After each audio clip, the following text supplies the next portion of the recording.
Okay, here is my new York Toy Fair video as promised.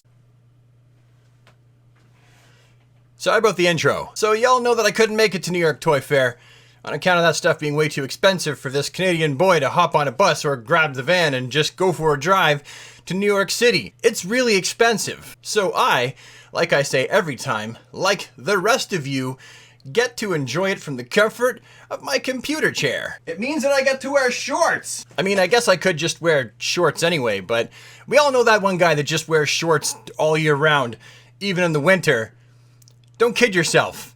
That guy's getting cold. So let's start this off with what I would consider to be the DC Comics #1 newsmaker in the area of action figures for 2020 so far, and that would be McFarlane Toys. For Toy Fair, they showed up with a pretty good offering of new, along with their already released stuff on display. So of course, Wave 1 was their in-box and out-of-box, and then you also had new figures interspersed with them. So we've already talked about the two Wonder Woman figures from Wonder Woman 84, the Golden Eel Wonder Woman armor figure and the regular Wonder Woman figure, both I'm actually pretty excited for. But along with that, he revealed a bunch of new Bat-centric characters. And I know that a lot of you right now are going, what, more Bat characters? You might as well call this the DC Batman multiverse. Wave 1 had Batman Who Laughs, Batgirl, Nightwing, a bunch of different Batmans, the Hellbat armor, but as the line progresses, you really should start seeing more characters that will please a wide variety of people so that they can universe build. In this case,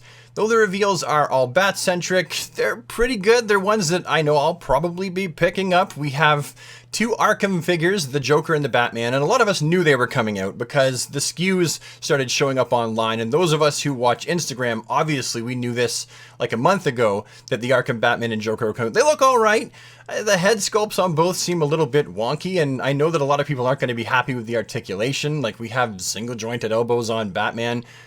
Why? But then he also revealed 3 figures from the White Knight series, or it's actually Curse of the White Knight, depending on where you want to think of it, because for one, there's an Azrael, and he's from Curse of the White Knight, and the figure looks pretty darn cool. It's neat that he chose to do that version of Azrael, because he's actually an interesting version, an interesting take on the character. And then the White Knight Batman and the White Knight Joker. The White Knight Joker is like kind of good guy Joker, split personality, interesting looking figure. Not one that I'm super excited about, but I'll likely pick him up so that he can match alongside that really awesome looking White Knight Batman. That is probably the figure alongside the other Batman figure from Arkham that I'm the most excited about. I was really hoping they would do a White Knight Batman figure, and it's in Wave 2, which is, that's kind of cool. Still, I really wish that there was something else, like Flash or Aquaman or Martian Manhunter or Zatanna, or there's such a massive library of characters that McFarlane could be choosing from, and it's just mostly Batman. On a positive note, my friend over on Instagram, Ahsoka the Geek, actually attended the convention and took some footage with their DC Comics brand manager. The fellow's name is Tyler Butler, and he has a direct ear with Todd McFarlane, and he's a collector just like us, and all the things that fans say online and in forums and in the reviews, he actually apparently watches it all and takes note, and he's a collector himself, so he understands the desire for double jointed elbows and better articulation and better proportions for these figures and the scale.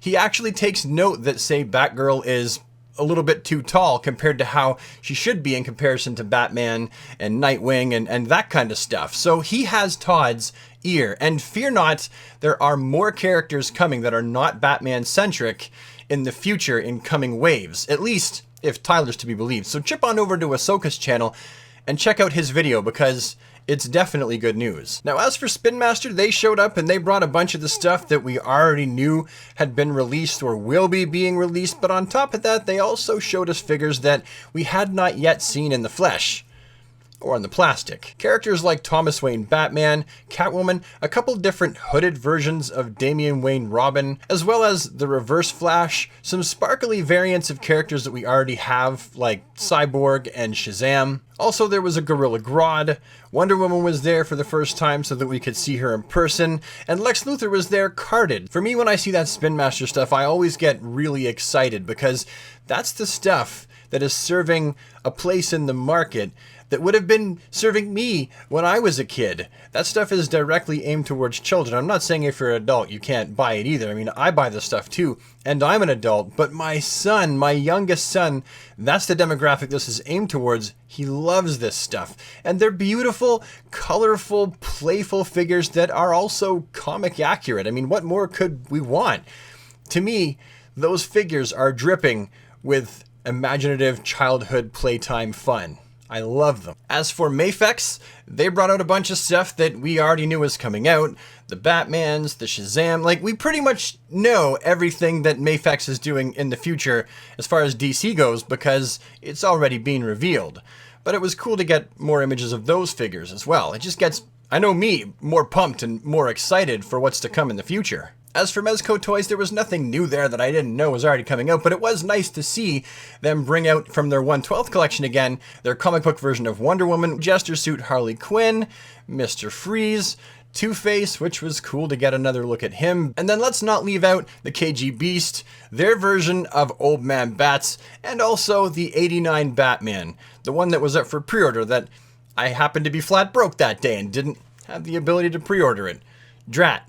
And finally, Mezco brought out some of those 5 points of articulation DC figures, so there's a bunch based on the '66 Batman, which again we knew were coming out, but it was nice to see them as a reminder that hey, we got these to look forward to, as well as those Flesher Studio Superman figures. That really excites me because how often do we get a Superman that is in that particular suit? Very rarely, and I don't care that these are 5 points of articulation. Honestly, I think that they're pretty cool the way they are. As long as the price isn't too jacked and the value is there for the money, then I'll probably buy them, if not just to display them on my shelf. On the Storm Collectibles front, they brought back out all of those Injustice figures that we already knew were being released, so that means the likes of Bane and Darkseid and Lobo, all those characters that we already knew were being released, or in the case of Bane, has been released. All the stuff we knew, it was brought out alongside Superman, which made an appearance, I believe, at New York Comic Con was the first time it was shown. I don't remember. But along with that, they brought out 2 different versions of Ares. I'm not sure if both are going to be released or what. Seems kind of strange they would choose to release 2 figures of the same character that are different. And then also a Batman that looks pretty much like the S.H. Figuarts version of the Injustice Batman, except for bigger, and made by Storm Collectibles. And it didn't have the bat on the front. That's not to say it's not going to be on the front when the figure's released. It's just not there now because the figure's not done. That's still a work-in-progress prototype. DC Direct. Now, what did they bring out? Nothing that excites me, if I'm being honest. I'm really not that excited about their deceased figures.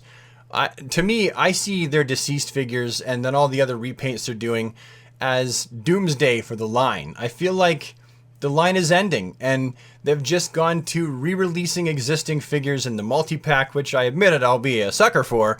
And then essentially all of these deceased figures, they're just new hands and heads, but there really is nothing new to them. And I feel very strongly that fans would have preferred to see actual new characters rather than the deceased figures. I don't know for sure.